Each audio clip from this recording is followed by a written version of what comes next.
avec là encore des défis et non des moindres, avec une certaine sensibilité au niveau de la gestion de l'information. On aura peut-être l'occasion d'en parler au niveau des échanges. Et juste après, elle terminer avec une autre grande voix, une autre grande plume en Côte d'Ivoire, Madame Agnès Crédit. Et je vous disais qu'il y a aussi un CV tout aussi impressionnant. Elle est la première femme rédactrice en chef de Fraternité Matin et reste la seule journaliste à avoir interviewé pour la télévision les présidents Laurent Gbagbo, c'était en 2004, Alassane Ouattara en 2012 et 2013, le président Henri Konan Bédié pour la presse, les premiers ministres Guillaume Soro, Amadou Gon Coulibaly, Charles Konan Bani, Pascal Afine Guessant. Donc c'est beaucoup d'expérience, là encore, à partager avec les étudiants. C'est aussi beaucoup de difficultés. Parce que jusque-là, nous parlons de tout ce qui a été réalisé avec brio, avec peut-être un peu plus facilement, on est tenté de le dire, pourtant il y a des difficultés. Commençons par ce qui est bon, parce que l'on peut retenir, qui inspire, et on dira comment on lève ces difficultés ensuite. Merci beaucoup. Merci Dr Kolo Coulibaly. Je vais dire merci à mes jeunes sœurs qui m'ont précédé et qui ont donc donné de la flamme à la salle, à partager donc leur passion. Je vais dire merci au président de l'ANP qui nous donne d'être là aujourd'hui, d'avoir donc mis en place cette semaine de la presse, et donc à sa représentante qui a donc pris la parole ce matin. Je vais dire merci à monsieur le directeur général du TC, Dr Alfred Amoussa, qui fut mon patron à Fraternité Matin. Je vais dire merci aux représentants des universités invitées, l'UIA. En tout cas. Et puis je veux vous dire merci à vous, étudiantes et étudiants de l'ISTC, de l'UIA, donc qui êtes là ce matin pour cette session de partage. Je vais commencer par vous poser une question, comme l'a fait donc tantôt ma chère petite sœur Dosso. C'est qui parmi vous veut être journaliste?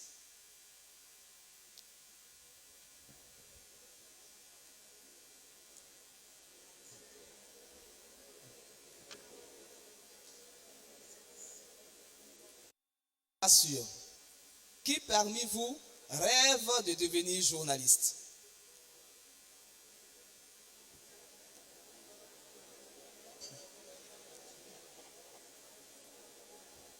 Et qui parmi vous sera journaliste?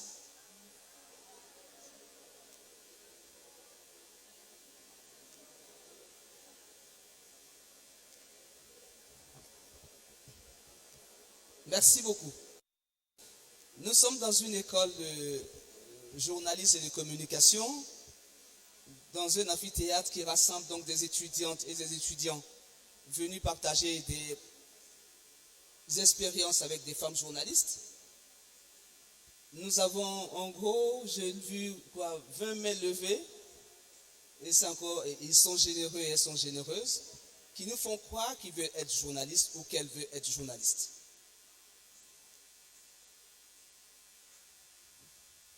Il y a un philosophe allemand, Hegel, qui disait que rien de grand dans ce monde ne se fait sans passion.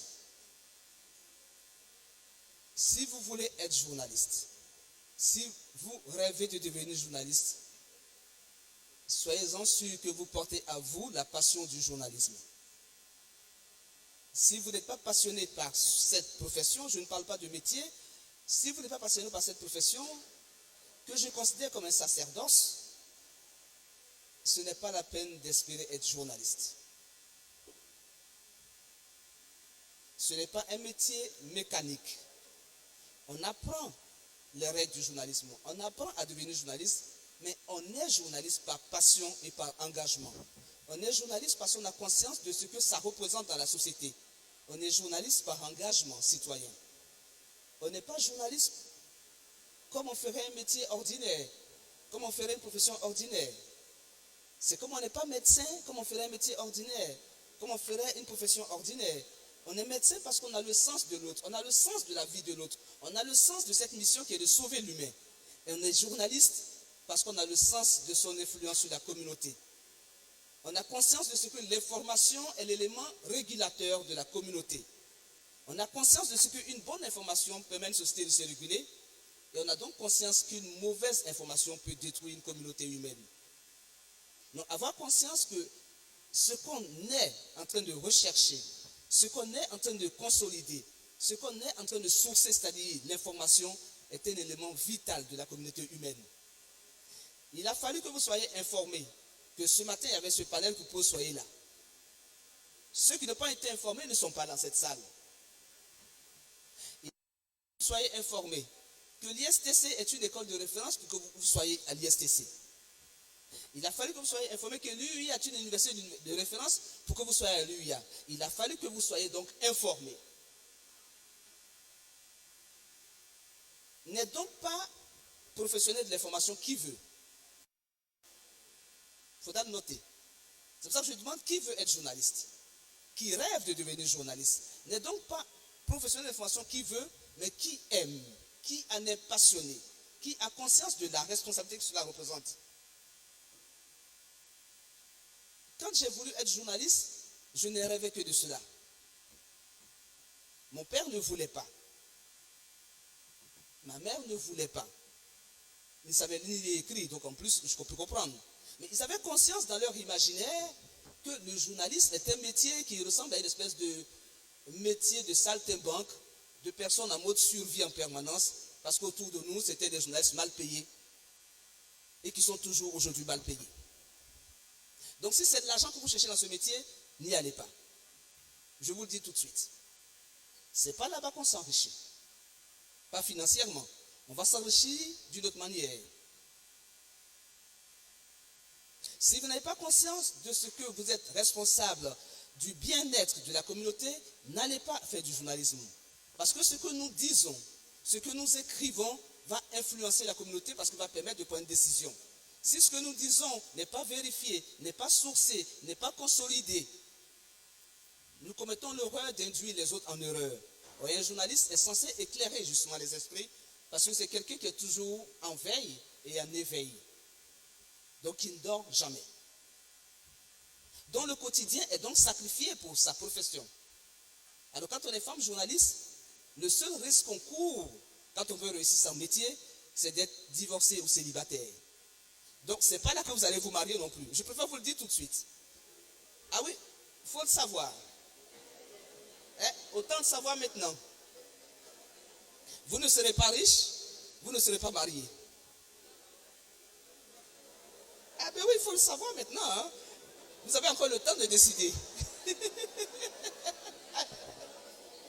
Bon, le rêve peut se briser aujourd'hui. Ah ben voilà. On ne peut pas. Elle va vous expliquer pourquoi. Et je vous le dis pourquoi. Parce que quand le samedi à 20h, vous êtes, vous, devant votre télévision en train de suivre le journal télévisé, Kolo est au travail en train de faire le journal télévisé. Donc il n'est pas à table avec sa femme et ses enfants. Quand le lundi matin, vous prenez Fraternité Matin en train de le lire, il a fallu que dimanche et samedi, Germaine Boni soit sur le terrain en train de rechercher des informations pour écrire. Il a fallu que le dimanche après-midi, pendant que vous êtes à la plage en train de vous bronzer, elle soit à son bureau en train de faire des papiers. Pour que vous ayez le journal le lundi matin, dans le kiosque ou à la librairie. Voici ce que je vous dis. Donc quand vous êtes en train de faire votre messe de minuit, Germaine est en train de faire un papier pour que le lendemain, vous ayez la messe de minuit tel qu'il a été présidé par l'archevêque d'Abidjan. Quand on arrive à la rupture de jeûne à la fin du Ramadan, à la fin du carême, quand vous êtes en train de lire dans le journal le compte rendu de la cérémonie qui s'est passée à la mosquée de Williamsville, il a fallu qu'un journaliste ou une journaliste soit à ce moment précis là-bas, et donc pas en train de prier, mais en train de faire un papier. Donc vous n'avez pas de vie de famille, c'est ça votre quotidien. Ça, il faut que vous l'intégriez. On ne peut pas être journaliste à la moitié, ou on l'est ou on ne l'est pas. Si on veut être journaliste, on l'est ou on ne l'est pas. On a donc le choix. Vous avez eu une des meilleures journalistes de Côte d'Ivoire comme professeur ici, Madame Rosine Diodan. Rosine Diodan a fini célibataire et sans enfant. Elle a choisi son métier comme sacerdoce. Comme un prêtre ou une religieuse choisirait ce métier comme un sacerdoce.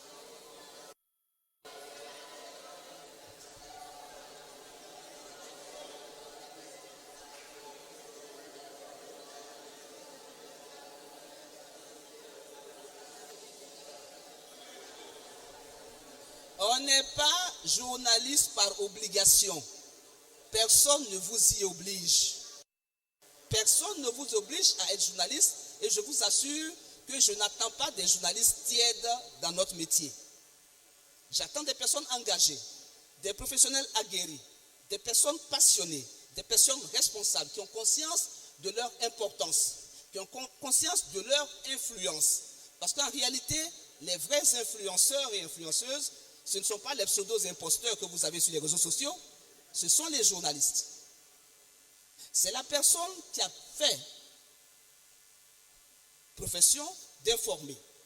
Donc, qui va vous produire une information parce qu'elle a eu le temps de passer à tous les filtres obligatoires du métier. Puisque vous voulez être dans mon quotidien, le voici. Aujourd'hui, je suis dans un ministère. Je suis dans une fonction de conseiller technique. C'est un peu confortable en termes de timing et de gestion de vie.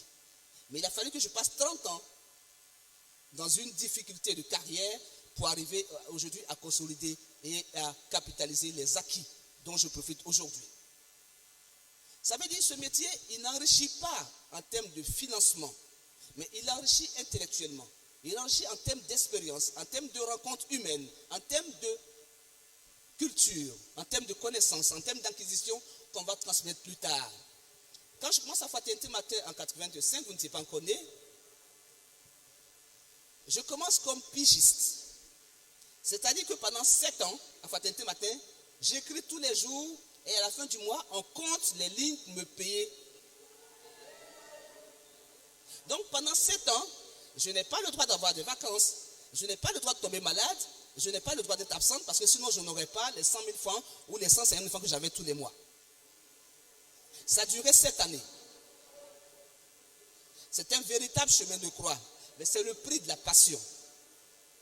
Et c'est le prix de l'objectif qu'on se fixe. Qu'est-ce que je veux faire dans ma vie? Qu'est-ce que je veux faire pour moi-même et qu'est-ce que j'aime faire? C'était le journalisme, c'était le prix à payer. Mais quand je rentre en Fraternité Matin, je me lance un défi. Je me dis, l'entreprise a été créée en 1964. Le premier quotidien donc paraît le 7 décembre 1964. Jusqu'à 85 ans j'y entre, il n'y a jamais eu de femme qui ait occupé le poste de rédactrice en chef. Je me dis, voici mon objectif personnel. Je serai la première femme rédactrice en chef de Fraternité Matin et je le suis devenue. Mais c'était mon objectif personnel. Donc, puisque je me suis fixé cet objectif, il fallait que je travaille en conséquence. Ça veut dire quoi? Ça veut dire qu'à 7 h du matin, je suis au bureau.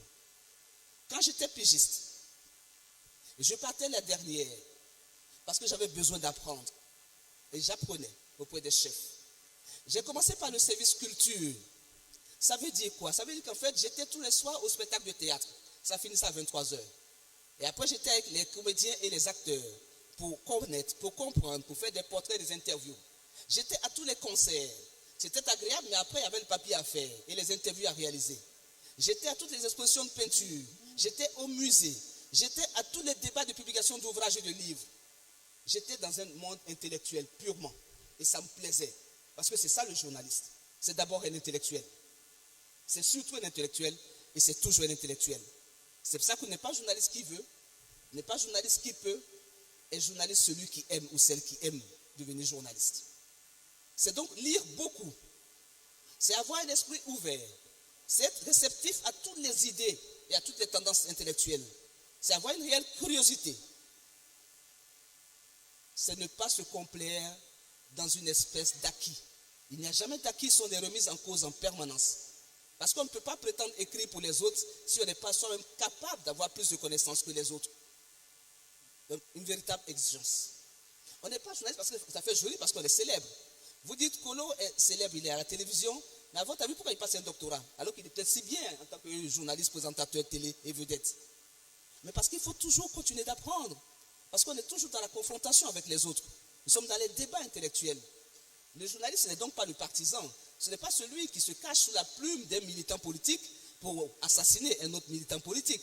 C'est celui qui a l'esprit ouvert et qui est capable de défendre son point de vue. Et ça se défend par des arguments. Donc je finis par être embauché après 7 ans. comme journaliste de base, avec un salaire de moins de 215 000 francs. Et c'est comme ça que je continue mon chemin. Je finis par devenir chef de service. Et quand M. Honora de Heidain arrive comme DG à Fraternité Matin, mais avant lui, c'était M. Sissavané qui était DG de Fraternité Matin. Il me nomme chef de service culture à Ivoire Soir, qui était le titre qui paraissait les après-midi, mais qui appartient au groupe Fraternité Matin. Je lui dis non, je ne vais pas Ivoire Soir. Je préfère rester simple journaliste, chef de service à Ivoire Soir. Personne ne comprenait pourquoi. Je leur ai dit simplement, entendement, Ivoire Soir est un journal de spectacle. Fraternité Matin est un journal de culture. La différence est nette. Entre la vie des people et la profondeur des idées, je choisis la profondeur intellectuelle des idées. Et Savané m'a dit, tu vas à Ivoire Soir pour 2 mois. Si tu n'es pas satisfaite, tu viens à Fraternité Matin pour continuer ton parcours d'enrichissement personnel et intellectuel. Ça veut dire que derrière le métier qu'on pratique, on a son propre positionnement. Qu'est-ce que je veux laisser comme image? Comment je me positionne dans ma communauté? Est-ce que je suis une journaliste superficielle qui se contente d'être une célébrité et donc de surfer sur sa renommée? Ou alors je m'enracine dans la profondeur des choses et donc là je m'apprends. J'apprends, je me forme, je me nourris tous les jours, c'est-à-dire je lis beaucoup. Vous allez aller chez moi à la maison, j'ai près de 5000 livres et j'en achète tous les jours. Parce qu'on ne finit pas d'apprendre ce métier. Vous allez aller dans ma maison, je continue à m'inscrire à des cours. J'ai fait un MBA il n'y a pas très longtemps. Et je donne des cours au CERAP. J'enseigne dans les grandes écoles des universités. Ça suppose que je suis toujours dans l'actualité de l'information, même si je ne suis plus journaliste. Parce que journaliste, on est jusqu'à sa mort. C'est ça l'avantage de ce métier. Et j'écris des livres. Et je suis consultante. C'est là où on s'enrichit. Quand on a su asseoir une bonne carrière, qu'on a eu une belle renommée sans compromission, on peut commettre des erreurs par moment, mais arrêtez et surtout ne pensez pas qu'en se compromettant, on pourrait arriver quelque part. Personne n'arrive nulle part en se compromettant avec ses principes et ses valeurs. Restez fixés, soyez honnêtes, essayez d'être intègre. Ce n'est pas évident, mais restez honnête, même si on n'est pas intègre. Parce que ça se construit sur la durée d'une carrière de journaliste. C'est comme le bon vin. C'est quand il a 20 ans dans une cuve qu'on l'apprécie. Ce n'est pas un vin qui a été justement là, tout neuf, mis en bouteille. Le journaliste, c'est cela. C'est en vieillissant que la journaliste ou le journaliste devient donc une référence. Et donc peut capitaliser ses acquis. Et c'est en cela que je deviens consultante à la Banque mondiale, au GIZ, à l'OMS, à l'UNFPA. Enfin, vous êtes consultant et là vous pouvez dire ça me rapporte de l'argent. Mais pendant 30 ans, j'ai traîné ma bosse de journaliste parce que j'ai aimé ce métier. Pas pour m'enrichir financièrement, mais pour m'enrichir intellectuellement et personnellement. Et Kolo l'a dit, d'où je suis parti, où j'ai grandi moi, dans un quartier précaire, à où je suis aujourd'hui, je cause avec tous les chefs d'État, sans complexe. C'est le métier de journaliste qui me permet cette opportunité-là, d'être face aux personnalités qui décident de notre environnement, de notre vie. Mais parce que vous aussi, en tant que journaliste, vous décidez. Vos écrits permettent de décider et d'influencer. Donc, il y a la question de la confiance en soi, la question du respect qu'on a pour soi-même, la question de la mise à l'épreuve chaque jour de ce qu'on sait, parce qu'on se dit tous les jours qu'on ne sait pas assez et qu'on ne sait rien tous les jours, parce qu'on doit toujours apprendre. Donc, la question de l'humilité. Et un journaliste, c'est un esprit qui est toujours ouvert et réceptif, qui est capable d'aller écouter l'enfant qui a 5 ans et écouter le vieillard de 90 ans, parce qu'il est toujours en train de rechercher l'information partout où l'information est disponible. Les journalistes, à lui-même, n'inventent pas les faits, mais rassemblent les faits et finit par construire l'information que ses consommateurs ou consommatrices attendent de lui. Donc c'est un métier passionnant, c'est un métier exigeant, c'est un métier enrichissant. Mais je dis encore une fois, ne mettez pas l'argent au devant de cette profession, parce que ce n'est pas là que vous allez avoir la fortune.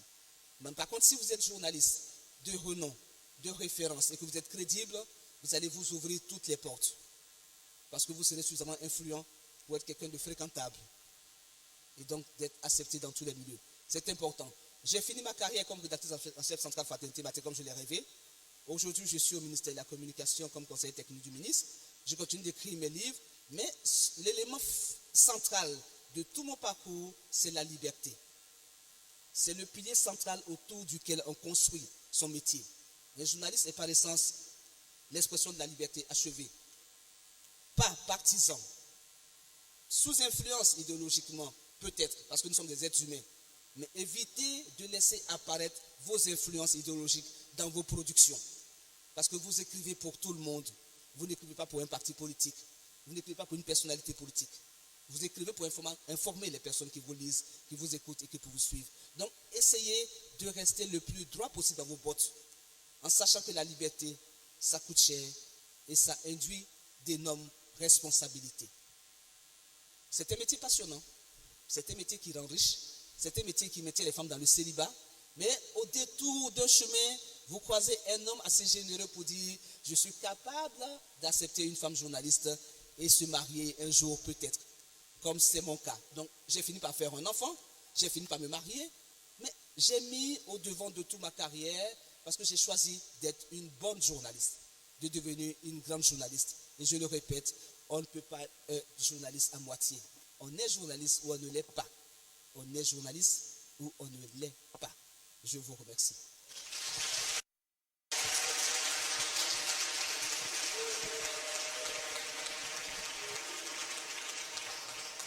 J'ai envie de dire, c'est Agnès. Et c'était bien elle. Elle nous a parlé justement de ce pouvoir, de cette conscience que l'on a du produit information, de son impact positif ou négatif, c'est selon son emploi, son usage. Et elle a surtout parlé de ce sens du sacrifice. Parce qu'en fait, ce métier, c'est vraiment le sacerdoce.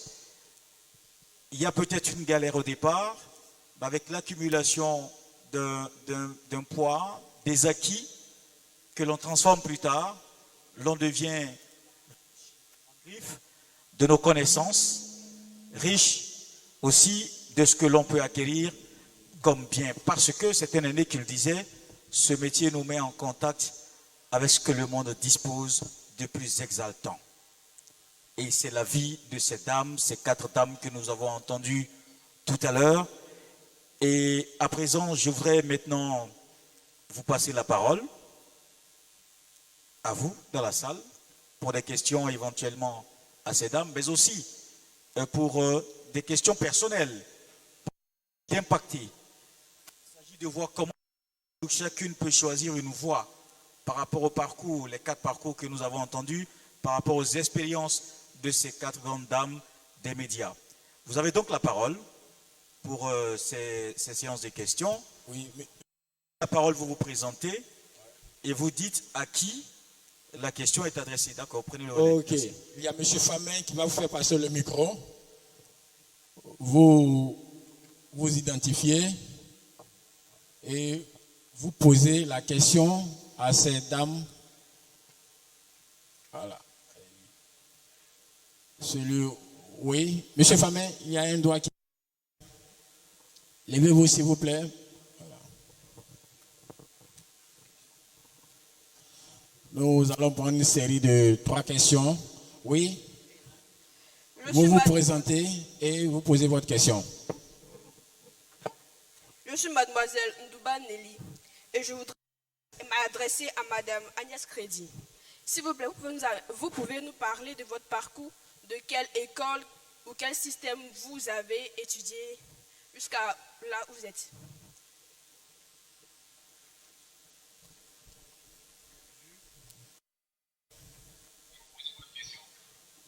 Nous allons prendre une autre question. Oui, il y a...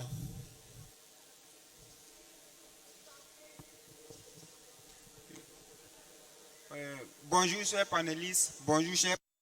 Je me nomme Sohoki Aligui Franck Ariel, étudiant en L1 communication à l'Institut universitaire d'Abidjan. Alors ma question est la suivante. Comment travaille la presse au quotidien dans le processus informationnel et communicationnel? Merci. Une dernière question pour passer la parole aux panélistes.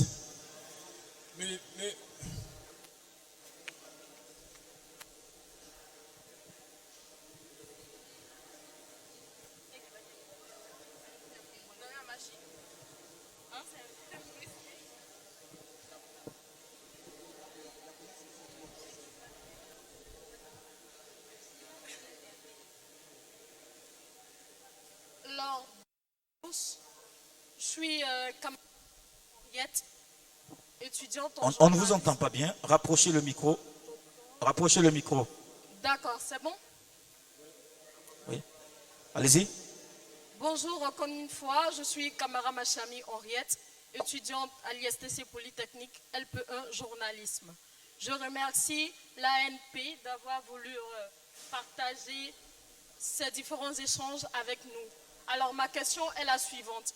Avec l'avènement de l'Internet qui regroupe tous les médias, est-ce que la presse écrite ne va pas mourir? Je vous remercie. Merci.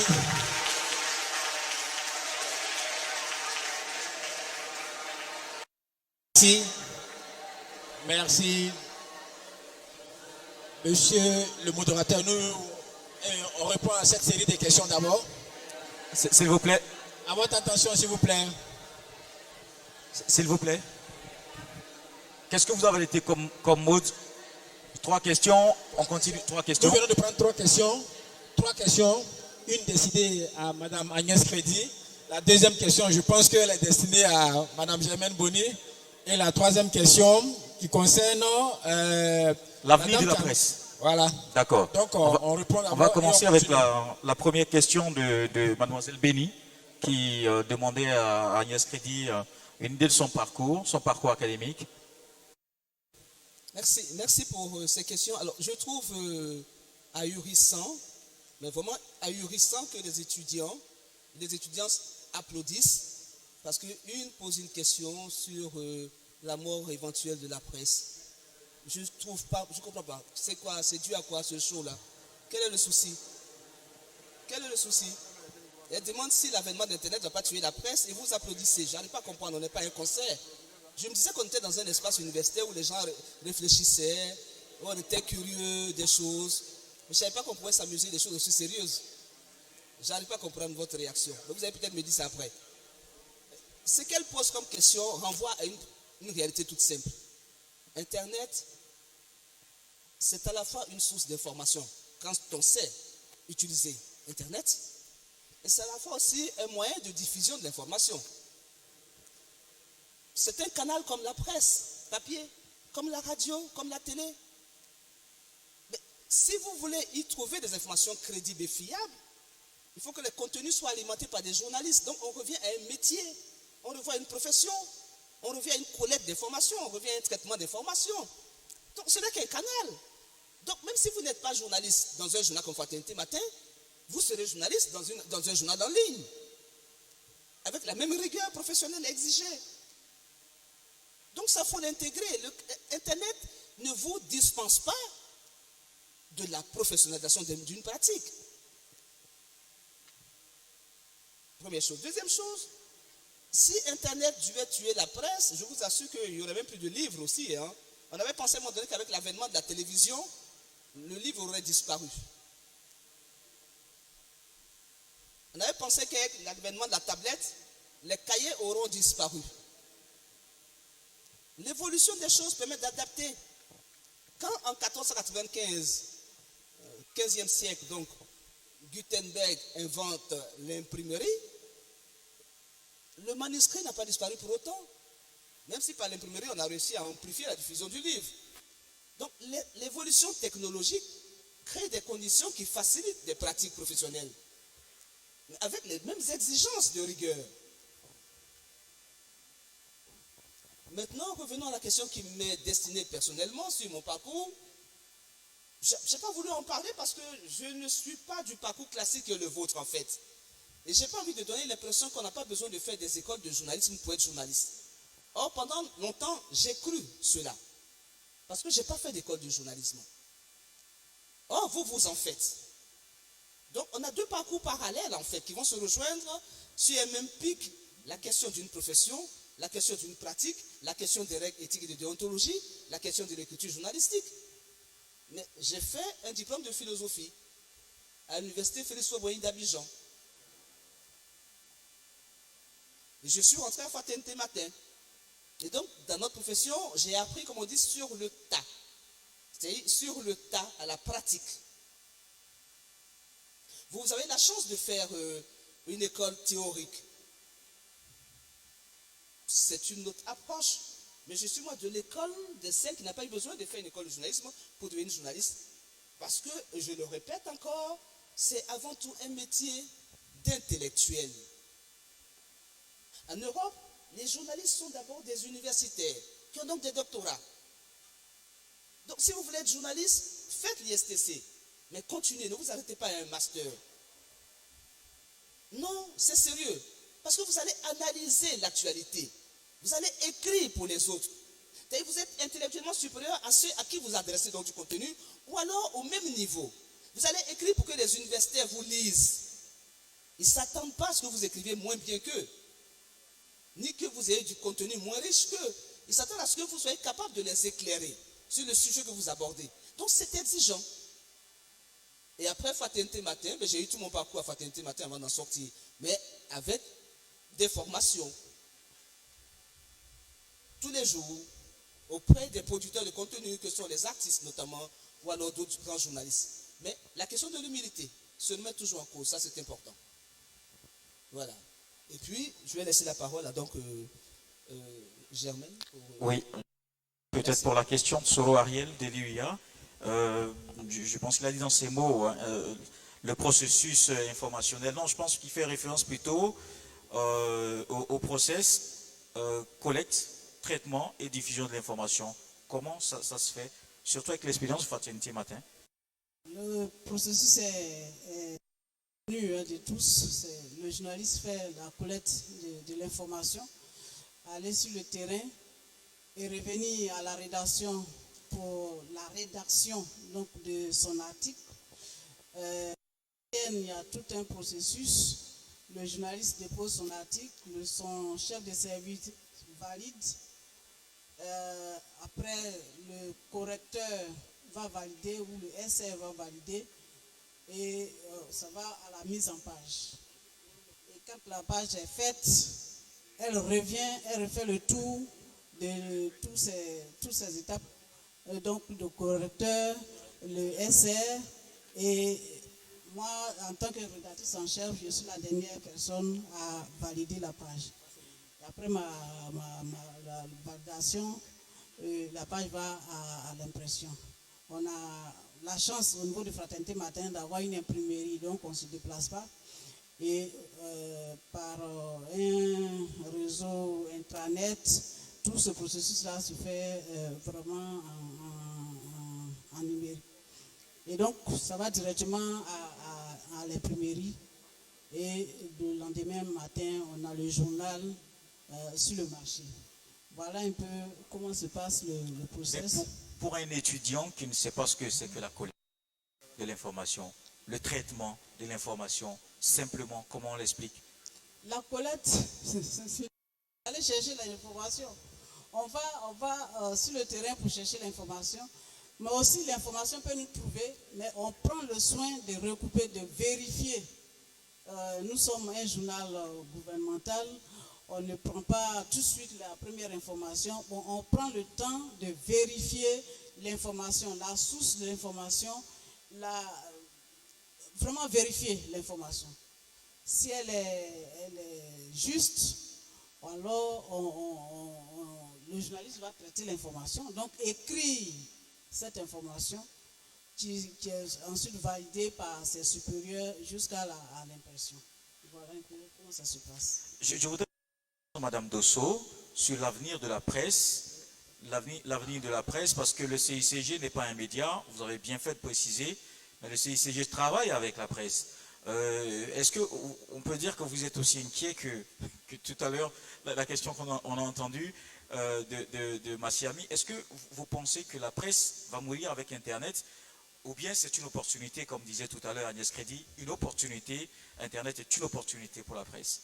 Alors, merci beaucoup à Massiami pour sa question. Effectivement, je suis d'avis avec son Excellence, Sa Majesté. La presse, on ne doit pas s'inquiéter de la mort de la presse. Internet, comme elle l'a dit, permet d'avoir l'information, de la diffuser. Et puis, moi, je pense qu'il faut s'intéresser aux usages des cibles. Moi, je viens dans cette approche marketing qui définit des personas, qui définit des personnes qui utilisent des services. Et aujourd'hui, quand on fait ce ciblage-là, il y a toujours des personnes qui utilisent la presse papier. Il y en a d'autres qui sont sur Internet. Et à partir du moment où cette segmentation des cibles est faite, vous comprendrez que la presse papier ne va pas mourir, mais on a besoin de réinventer la profession. Donc, celui qui aujourd'hui est en train de... qui est journaliste dans un organe de presse, comme elle l'a dit, mais il doit savoir les usages, les codes au niveau d'Internet, savoir comment publier donc, ces articles, ces informations au niveau d'Internet et pouvoir donc s'adapter à tous ces canaux-là. Mais tant qu'il y aura des cibles souvent un peu plus âgées, des personnes qui ont grandi avec la presse papier, on continuera d'avoir ces usages. Et j'avais justement un débat avec un des responsables de Fraternité Matin où je disais qu'il y a des organes de presse à travers le monde qui ont vite compris l'importance de distribuer au niveau des clubs de presse dans les écoles, qui ont compris l'importance de maintenir ce contact-là avec des cibles plus jeunes qui comprennent l'importance de se documenter à travers la presse écrite et qui perpétue ces usages-là. Donc pour moi, les cibles sont hétérogènes. Il faut savoir se réinventer afin de pouvoir diffuser l'information dans chacun des canaux disponibles. Mais la presse papier, pour moi, a encore de l'avenir. Mais savoir se réinventer, savoir quel contenu intéresse ces cibles, aller à la recherche d'informations qui est pertinente finalement. Et ça, pour moi, le vrai challenge, c'est bien celui-là. Et je pense que nos dévancières l'ont dit, sur la capacité à être un journaliste qui maîtrise donc son métier, qui a cet esprit critique, qui est capable donc d'apporter l'information critique, qui met en cause les choses et qui permet d'accrocher donc ces cibles spécifiques. Ça reste important. Merci. Nous avons terminé pour cette première série de questions. Si nous avons d'autres questions, ah oui, nous avons des mains levées, s'il vous plaît, est-ce qu'on peut envoyer? Merci.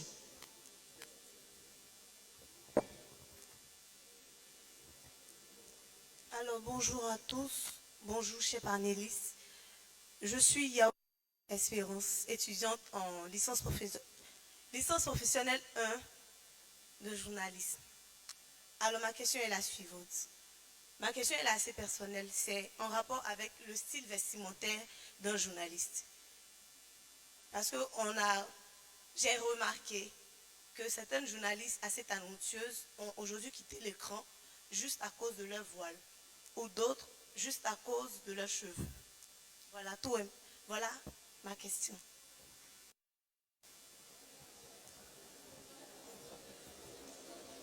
Bon, j'avoue peut-être, et les panélistes avec moi, que nous n'avons pas bien perçu la question. Si mademoiselle Yao peut nous dire ce qu'elle attend comme réponse, exactement. Alors,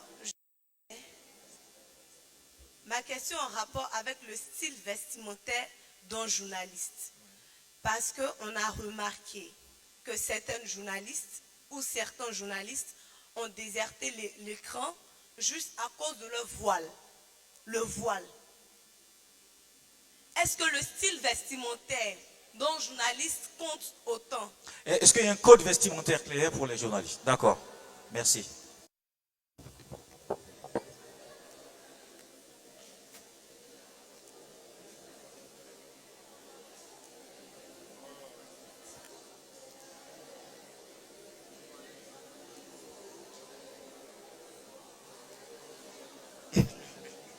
Bonsoir. Alors, je suis Mobio André, en journaliste. S'il vous plaît, on a du mal à l'entendre. Est-ce qu'on peut faire moins de bruit, s'il vous plaît? Bonsoir, bonjour plutôt. Je suis Mobio André, étudiant en journaliste, ici même à l'ISTC. Alors, ma question un peu politique. On a constaté durant les différentes présentations que ces magnifiques dames assises devant, travaillent plus ou moins dans des structures proches du gouvernement. Or, on entend généralement dans les couloirs que ce type de personnes sont généralement dans des partis politiques au pouvoir. Est-ce que c'est le cas à elles? Vous demandez, ceux qui travaillent dans les quotidiens proches du gouvernement sont parfois indexés comme étant proches d'un parti politique quelconque. Exactement. Est-ce que c'est le cas des panélistes? C'est ça la question? Exactement. Merci.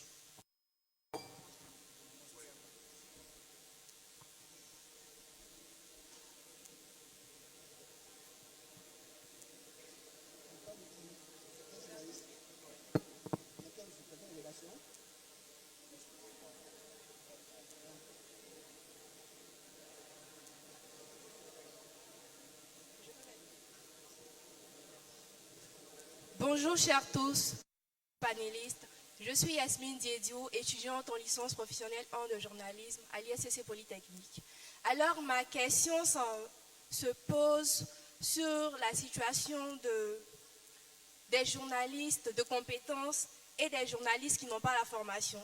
Est-ce que nous, les futurs journalistes qui se préparons à nous présenter dans le milieu professionnel, pouvons-nous en fait trouver notre place avec ce fléau? Vous qui êtes déjà, quels conseils pouvez-vous nous donner face à cette situation? Est-ce qu'aujourd'hui, sommes-nous obligés en fait de nous présenter comme ces humoristes sur ces chaînes de médias, sur les réseaux sociaux, pour pouvoir nous trouver une place au niveau des médias?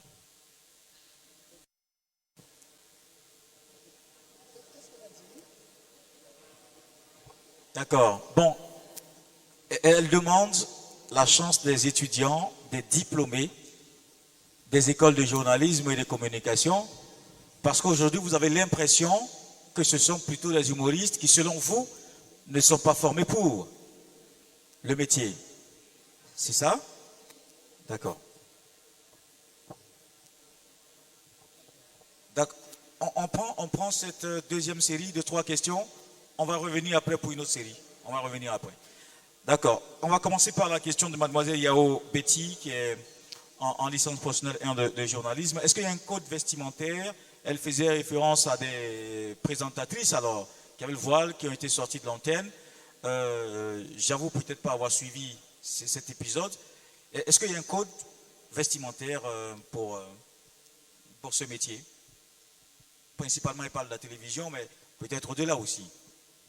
Vous pouvez vous donner votre avis en tant que journaliste de la télévision. Au niveau de la presse écrite, spécialement pour Fraternité Matin, il n'y a pas de code vestimentaire. Il faut être bien mis, c'est tout, parce qu'on est en contact avec des personnalités, on est en contact avec le public. Il faut toujours être bien mis. Simplement habillé, bien habillé, et vous faites votre travail. Voilà. C'est ce que je peux dire. D'accord. Pour cette série, surtout sur cette question, je voudrais la poser, cette question, à Ma Camara. Ma Camara aussi, parce qu'elle fait de la télévision. Est-ce qu'il y a un code vestimentaire qui est exigé pour les femmes notamment, puisqu'elle fait référence au port de voile?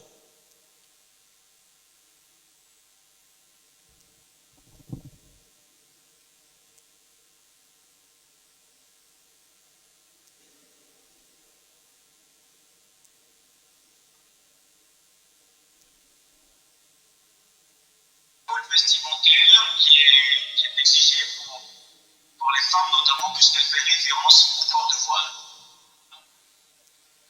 Alors, je suis à l'aise pour répondre à cette question parce que moi déjà je suis sur France 24 et si vous suivez déjà mes plateaux sur France 24, vous allez voir que je suis très souvent, j'ai toujours une coiffe, j'ai toujours des foulards attachés. Il n'y a pas de code vestimentaire en tant que tel. Chez même Boni, il faut être toujours bien habillé et bien présenté. C'est vrai qu'en Europe, il y a eu une polémique sur les femmes qui portent les voiles et autres, mais moi je travaille pour une chaîne française. Quand je veux porter mon voile, je porte mon voile et je fais mon plateau. Mes patrons ne m'ont jamais demandé pourquoi je porte mon voile, voilà. Donc pour moi, il n'y a pas de code. Déjà dans mon contrat, ce n'était pas écrit dans mon contrat. Donc, je ne pense pas qu'on puisse me sortir de l'antenne parce que simplement, j'ai choisi de porter une coiffe ou peut-être de porter un voile. Voilà, c'est une manière de m'habiller et ça m'accompagne. Mais par contre, quand je suis sur le terrain, en tant que reporter de guerre, je ne vais pas me permettre de porter quand même des talons. Là, il y a un code vestimentaire. Je ne vais pas me permettre également de mettre une jupe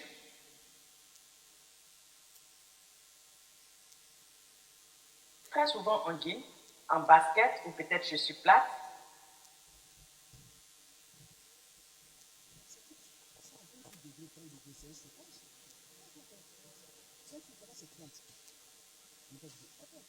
dans le coffre de ma voiture.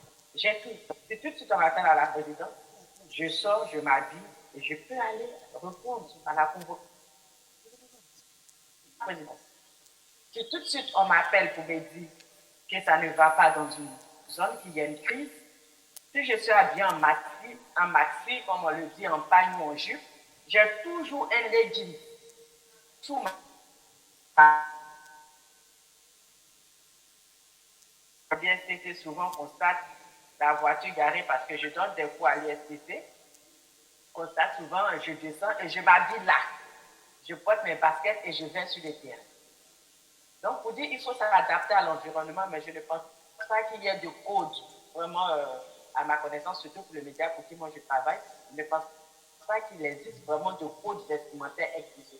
Il y a eu la polémique sur les médias français il y a quelques mois, mais quand vous regardez certains médias aujourd'hui, les femmes continuent de s'habiller dans leur style vestimentaire comme elles se sentent bien, elles s'habillent comme elles le veulent, quoi.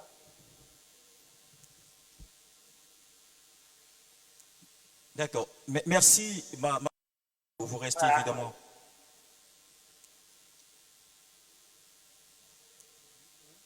Vous restez évidemment avec nous, mais finalement, ce que je peux ajouter, c'est juste que cela dépend en fait de la ligne éditoriale et du top management. Sinon, à Al-Bayan, on a le voile à l'antenne. Voilà, donc c'est une question peut-être d'orientation au niveau éditorial ou tout simplement, ce qu'on peut dire sur cette question et passer à la deuxième question. Est-ce que les journalistes ont la chance? Juste sur cette question de l'apparence, parce que là on est vraiment dans le domaine du paraître et de l'apparence. Il est évident que nous sommes dans une république et donc la notion de la laïcité est une notion cruciale. Ça, il faudra l'intégrer. On ne peut pas se permettre d'afficher des signes distinctifs de notre foi ou de notre religion quand on occupe des postures où on est censé justement s'adresser à tout le monde sans distinction. Donc un journaliste est par essence tenu à une forme de neutralité, même s'il a sa foi ou elle a sa foi et sa croyance religieuse, on n'est pas tenu de l'afficher parce que nous sommes dans la République. Après il dit, si nous travaillons sur une chaîne comme Ecclesia TV ou alors sur Al-Bayan, oui effectivement, la codification vestimentaire est assez précise et assez donc intégrée dans la pratique de la foi. Mais sur une chaîne comme la RTI, il est évident qu'on ne peut pas se permettre d'y aller voiler, pas parce que c'est interdit, mais ça paraît évident. Première chose. Deuxième chose, c'est la question d'être bien mise, mais surtout d'être toujours prêt, parce que l'actualité n'attend pas. Vous allez débarquer à votre rédaction en disant, bon, aujourd'hui, je n'ai pas de programme, je vais nulle part, et puis on vous dit, écoutez, il y a une activité à tel endroit, il faut y aller. Ah non, j'ai mis des talons, je suis en mini-jupe. Ah ben oui, ma chère, mini-jupe talons sur le terrain, c'est pas évident. Donc, il faut toujours intégrer le fait qu'on peut être amené à partir en reportage à tout moment. Première chose. Deuxième chose, je suis de plus en plus désolé de voir des jeunes femmes ou photographes ou journalistes dans certains milieux en collant, en body avec, je trouve totalement malséant de se vêtir comme si on allait s'exhiber. Du coup, quand elles font des photos, elles sont tentées de tirer la jupe parce que la jupe est en train de remonter les bretelles parce que ça descend. Mais non, on n'est pas dans l'exhibition du corps. Je dis journaliste, photographe, on est là pour faire un job, on n'est pas là pour se faire voir. Ce qui parle pour nous, c'est ce que nous produisons. Les présentateurs télé, ça c'est autre chose, on les voit. Mais quand tu es dans la presse, comme c'est notre cas, on n'est pas là pour se faire voir. On est là pour que Fraternité Matin te donne envie de l'acheter tous les jours. La preuve, il est souvent même prouvé que la personne qui signe n'est pas la personne dans le sexe, puisque je peux être une femme et avoir une signature d'homme. Donc vous comprenez que c'est possible d'avoir des pseudos, ce qu'on appelle des pseudonymes. Donc ça c'est important de ne pas l'oublier. Donc la question d'être bien mis part du principe qu'on se respecte soi-même et que le corps n'a pas un moyen de pratique professionnelle, à moins qu'on fasse un autre job. Maintenant, à moins qu'on se serve de ce métier pour espérer avoir autre chose. Mais ce n'est pas le lieu de montrer ses rondeurs ou ses formes, ou alors d'exhiber sa foi et sa religion. Par respect pour soi et par respect pour les autres, quoi. Merci. Agnès, peut-être aussi réagir sur la deuxième question. Est-ce que les journalistes, les diplômés aujourd'hui, ces jeunes qui sont là, ont de la chance face à ces humoristes sur nos antennes? Est-ce que c'est vraiment lié aussi au journalisme? Déjà, C'est ça, il y a cette clarification à faire. Prennent la place des animateurs, ce n'est pas du journalisme. Ce sont deux métiers totalement différents. Je ne les compare pas. Le journaliste n'est pas un animateur, quoiqu'il peut être animateur. Mais l'animateur ne peut pas être un journaliste, à moins qu'il aille faire un parcours de journaliste pour se reconvertir. Donc l'humoriste qui nous fait rire à la télévision, ou sur les chaînes privées, ou sur Internet, ne sont pas des journalistes, sont des animateurs. Ils font de l'animation, ça c'est totalement autre chose. Maintenant, est-ce que vous avez de la chance? Quand je vous entends, c'est comme si vous me dites, est-ce que j'ai de la chance d'enseigner un jour à l'ISTC, étant entendu que tous les postes sont occupés? Si on est bon, on a de la chance d'être partout. Il faut être bon. Ne commencez pas à dire, ah oui, mais comme les postes sont occupés, il n'y a pas de place pour moi. Mais à votre avis, il y en a qui partent à la retraite. Il y en a qui partent ou qui démissionnent. Il y en a qui décident de ne plus pratiquer le métier. Donc, il y a de la place qui se libère. Mais la place qui se libère ou la place qui est disponible, ce sont des places réservées aux meilleurs. On ne peut plus se permettre d'être dans un monde où on pratique des choses avec une forme d'à peu près. Première chose, parce que vous êtes dans une compétition qui est mondiale. Aujourd'hui, on peut recruter un journaliste en Australie pour venir travailler en Côte d'Ivoire. On peut recruter un journaliste en Chine pour venir travailler au Japon. Donc, votre monde est encore plus rude parce que la compétition est ouverte. Autant vous êtes content d'avoir Internet, autant dites-vous qu'Internet vous expose à travers le monde entier. Donc, vos comparaisons ne sont pas à faire avec nous. Vos comparaisons sont à faire avec des journalistes chinois, australiens, américains, allemands. C'est comme ça qu'on vous compare. Quand on regarde la RTI qui est sur le bouquet, on le compare aux autres chaînes européennes. On ne regarde pas la RTI en train de le comparer à la RTI. Donc, vous comprenez les exigences du métier aujourd'hui. Quand vous regardez sur le bouquet, vous dites, je préfère voir telle chaîne, parce que si l'exigence que vous avez en termes de qualité est la même qui s'impose à vous, quand vous serez en train de dire, je vais faire du journalisme. On ne va pas partir notre temps à parler de démocratie à l'africaine, comme on parle de journalisme à l'africaine. Il n'existe pas de journaliste à l'ivoirienne. Il existe un journaliste tout court, avec les mêmes règles partout.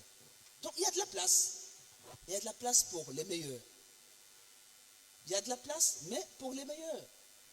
Et c'est partout pareil dans tous les secteurs d'activité. Donc ça, c'est ce que je voulais dire aussi. Tu as ajouté quelque chose, Madame Dessau? Sur ce point, on risque vraiment de reprendre un peu ce qu'elle a dit. Je pense qu'aujourd'hui, le parcours de ces deux dévancières doit nous inspirer. Doit nous inspirer sur le fait qu'il faut faire ses classes, il faut avoir peur d'aller au charbon. Elle a expliqué qu'elle a fait, elle était pendant 7 années pigiste. Mais je le disais tout à l'heure lors de mon intervention, mais il n'y a pas de génération spontanée. Quand vous apprenez à cultiver l'excellence dans tout ce que vous faites, mais je vous assure que vous obtiendrez ce à quoi vous aspirez. Il n'y a pas de génération spontanée. L'excellence doit être une seconde culture chez vous. Chaque fois qu'on vous confie quelque chose, chaque fois que vous êtes en train de réaliser quelque chose, il faut vous assurer d'être la meilleure, d'être le meilleur dans ce que vous faites. Et je pense qu'il n'y a pas meilleure expérience que ces deux partages que nous avons eus ce matin. Elles ont fait leur classe. Elles ont accepté, mais d'aller au charbon.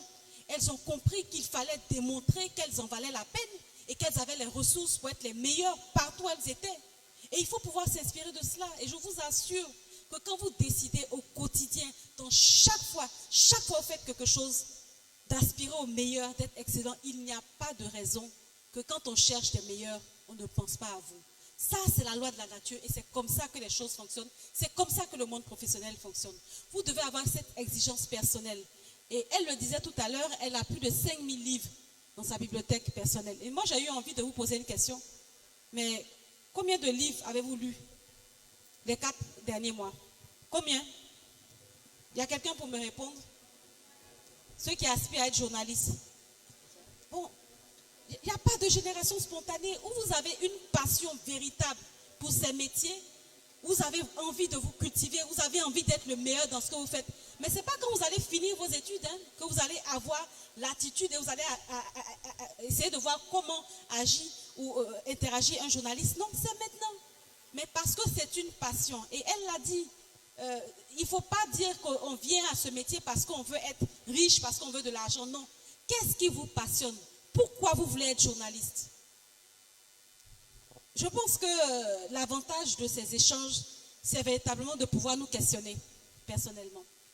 Il faut qu'au sortir de ce panel, vous puissiez vous questionner personnellement sur ce à quoi vous aspirez, sur ce que vous voulez faire, sur la passion que vous avez, l'engagement, les sacrifices que vous êtes prêt à consentir au quotidien pour ce à quoi vous aspirez. Et quand véritablement vous allez voir la lumière, vous allez voir la passion pour quelque chose, mais on n'aura même pas besoin de vous dire. Il y a des choses qui sont innées, il y a des choses qui vraiment découlent d'elles-mêmes. Et pour moi, l'excellence, la persévérance, la résilience, l'exigence envers soi-même, quels que soient les domaines où vous êtes appelés à être, mais elles doivent être des valeurs que vous cultivez au quotidien. Honnêtement, c'est vraiment ce que je voulais rajouter. Merci. Peut-être qu'il fallait commencer, on n'a pas terminé, peut-être qu'il fallait commencer par demander qui a suivi l'actualité ce matin et qu'est-ce qu'il en a retenu en tant que journaliste en devenir. Mais sinon, effectivement, il y a une question sur la partialité du journaliste, ce que certains chercheurs appellent la responsabilité sociale du journaliste. Est-ce que parce qu'on travaille pour Fraternité, on est proche du pouvoir ou on est proche d'un autre parti politique? Quelle est l'expérience personnelle de Germaine Boni? Et évidemment, Agnès Crédit va aussi avoir l'expérience puisqu'elle parle des quotidiens qui sont proches des pouvoirs. On est proche des personnes. On est proche des personnes. C'est le travail qui nous met à Fraternité Matin. Comme Sa Majesté l'a dit, c'est le professionnalisme, c'est le travail. Je reviens dessus. Si vous ne faites pas bien votre travail, vous n'avez pas votre place à Fraternité Matin. Elle le sait et nous tous nous le savons. Appartenir à un parti politique, c'est vrai que c'est la politique. On va appartenir à un parti politique. Moi personnellement, je n'appartiens à aucun parti politique. J'ai pu accéder au poste de rédactrice en chef par mon travail. Par le travail, je vous ai donné mon parcours, un peu mon parcours. C'est le travail. Vraiment, il n'y a pas autre miracle que ça. Et même dans les écrits, on ne perçoit pas, et à Fraternité Matin, on ne permet pas ça. On ne doit pas percevoir votre appartenance politique dans les écrits. Parce qu'on a une ligne éditoriale qu'il faut respecter. On ne va pas vraiment se dérober de cette règle. Et donc, il faut respecter la ligne éditoriale. L'impartialité est vraiment la règle d'or au niveau de Fraternité Matin. En plus de l'impartialité, oui, le code d'éthique. Après, quand on sort de là, on peut s'exhiber RHDP, PDCI, on peut faire tout ce qu'on veut, mais vraiment au niveau du travail, pour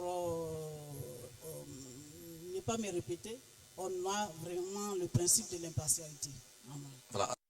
C'est suffisamment clair, il n'y a pas d'amalgame possible. Quand j'étais étudiante, comme vous, je suspectais Fraternité Matin d'être un journal partisan. On avait reçu à l'époque des journalistes de Fraternité Matin et j'avais réagi comme vous en me disant est-ce que travailler à Fraternité Matin, c'est pas être la plume propagandiste d'un pouvoir au pouvoir? Et j'y avais cru pendant des années. J'avais cru pendant des années parce que quand tu prenais le journal, tu avais toujours à la une, c'était le président de la République, c'était les ministres, c'était le gouvernement. On se disait, ouais, mais attends, mais où sont les autres sons? Où sont les autres voix?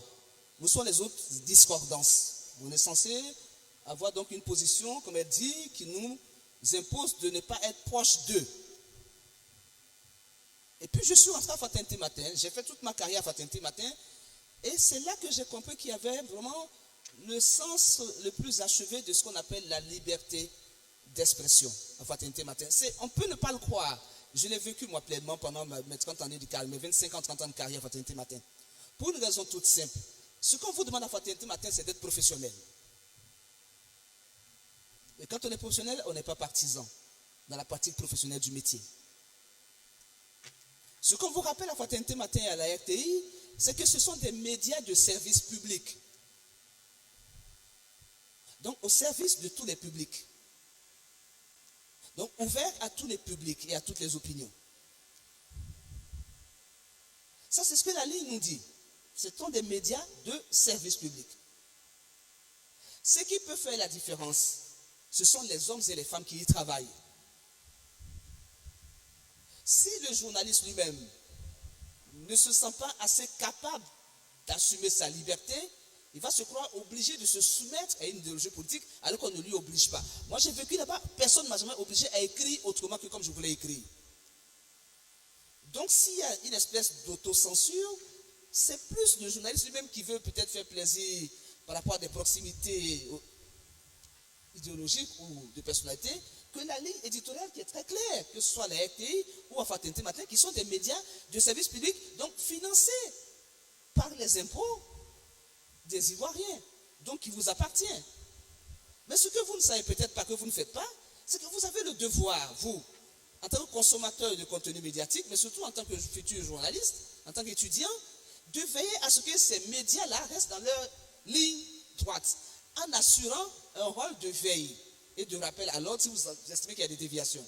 Si vous n'êtes pas content des comptes rendus que vous livre la RTI, mais protestez, écrivez, dénoncez. Si vous n'êtes pas content de ce que Fatente Matin fait, écrivez, protestez, dénoncez. Mais si vous ne le faites pas, le journaliste de bonne foi estime que ce qu'il fait est conforme à la norme. Parce que ça aussi c'est important. C'est ça le sens de la semaine de la presse que l'ANP organise. C'est de vous rappeler que c'est vous qui permettez aux journalistes de ne pas oublier le sens de son métier. Et qu'on n'est pas dans un sens unique dans la diffusion des informations. Je n'écris pas pour que vous lisiez. J'écris pour que vous lisiez et qu'en retour vous réagissiez pour que j'écrive mieux. C'est pour ça que nous sommes là ce matin pour parler de notre métier. Sinon on serait dans nos bureaux à produire et puis à vous vendre.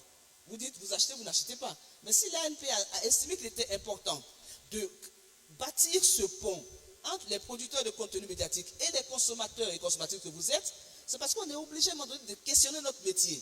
Est-ce que ce que nous faisons est ce que vous attendez de nous? Réagissez, écrivez. Comme quand vous n'êtes pas content du président de la République, vous pouvez lui écrire. Apprenez à faire cela en tant que citoyen.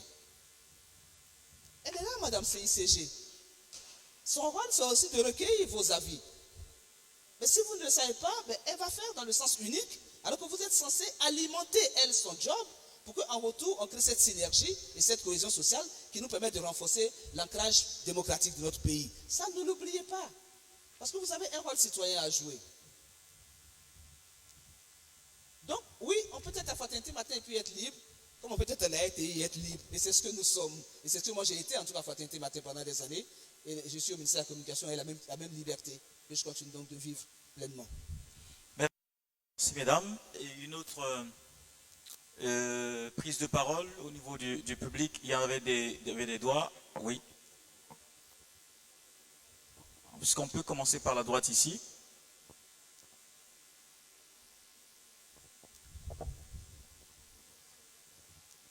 Bonjour chers panélistes, bonjour chers étudiants.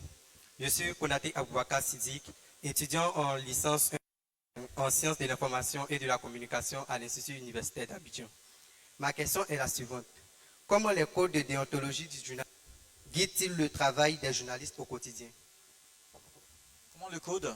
Comment les codes de déontologie du journalisme guident-ils le travail des journalistes au quotidien?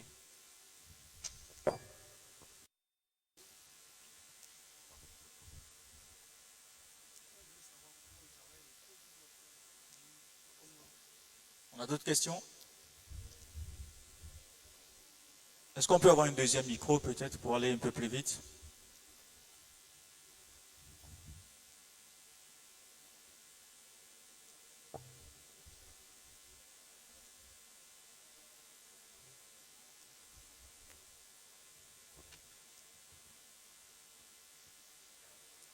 Bonjour chers panélistes, bonjour chers étudiants. Je me présente Belfine Conan, journaliste à Actu Chrétienne. J'aimerais savoir comment est-ce qu'en tant que femme de médias, vous faites pour agencer vie professionnelle et vie conjugale, connaissant les responsabilités qu'implique chacune d'elles, sans que cela ait des répercussions l'une sur l'autre.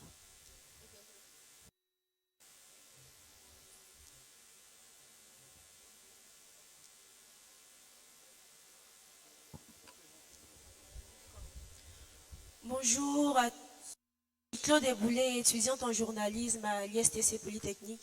J'ai 3 questions à poser à Madame Awadossou, si c'est possible. Donc, la première question, on parlait tout à l'heure de la mort de la presse papier en Côte d'Ivoire, la presse imprimée. Je voulais demander quels sont vos conseils pour les journalistes à venir pour réinventer en fait cette presse papier-là afin qu'elle ne s'éteigne pas. Ma deuxième question, c'est comment percevez-vous